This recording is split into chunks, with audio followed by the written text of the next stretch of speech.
ആരുടെ ആട്ടാപ്പുഴു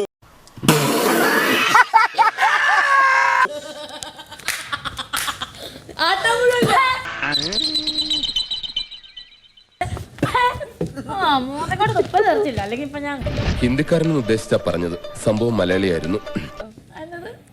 സോറി ആട്ടിയതില് കാര്യം തീർന്നില്ലേ? നീ വലിയ ഗുണ്ടല്ലേ, എന്നിട്ട് എന്താ പ്രതികരിക്കാഞ്ഞേ? അനിയ രണ്ട് കൈ മുട്ടുമ്പോഴല്ലേ ശബ്ദം കേൾക്കൂ. ഇനി ആട്ടുന്നില്ല. നിങ്ങളെ മുഖം കണ്ടില്ല എങ്ങനെ ആട്ടാണ്ടിരിക്കും? വേണ്ടാട്ടോ, നീ ചായ അടിച്ചാ മതി. നീ എന്നെ അടിക്കാൻ നിൽക്കണ്ട. ഓക്കെ, എന്റെ മുഖം കണ്ടാ നിനക്ക് ആട്ടാൻ തോന്നും അല്ലേ? ഇപ്പൊ കിട്ടൂടാ, ഇപ്പൊ കിട്ടും. ആട്ടാ മാത്രല്ല ഓട്ടി അങ്ങോട്ടേക്ക് നീ ഇതുവരെ കണ്ട എന്റെ മുഖം ഉണ്ടല്ലോ, അത് ഡീസന്റ് മുഖം. എന്നെ തറയാക്കലോനെ. എന്റെ മുഖം കണ്ട് നിനക്ക് ആട്ടാനും അങ്ങനെ ഒരക്കാനും ആണെന്ന് കാണിച്ചു തരണം. ഇവളെന്താ ഒരുമാതിരി വാവെടുത്ത പശുവിനെ പോലെ?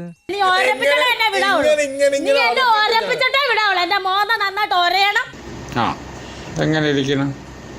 ഒരപ്പിച്ചിട്ട് നീ മാത്രം ഒരപ്പിക്കാവുള്ളൂ. ഒരപ്പിച്ചിട്ടേ വിടാവുള്ളൂ. ഈശ്വര, ഇവിടെ ആരില്ലല്ലോ ഇതൊന്ന് പറഞ്ഞു ചിരിക്കാനായിട്ട്. എന്റെ ഡാഡി പറഞ്ഞാലുണ്ടല്ലോ ഒറ്റടത്തിനെ പറഞ്ഞു വിടില്ലട്ടോ. ആണോ? ശാരികയുടെ മോന്തയ്ക്ക് നോക്കി ഇവരെല്ലാം കേട്ടോണ്ടിരിക്കുക. ഒരപ്പിക്കുന്നു പറഞ്ഞ ശാരിക അല്ലേ ചെയ്യും? അതല്ല പ്രതികരിച്ചത്. പിന്നെ ഞാൻ സ്കിറ്റ് ചെയ്യുമായിരുന്നു.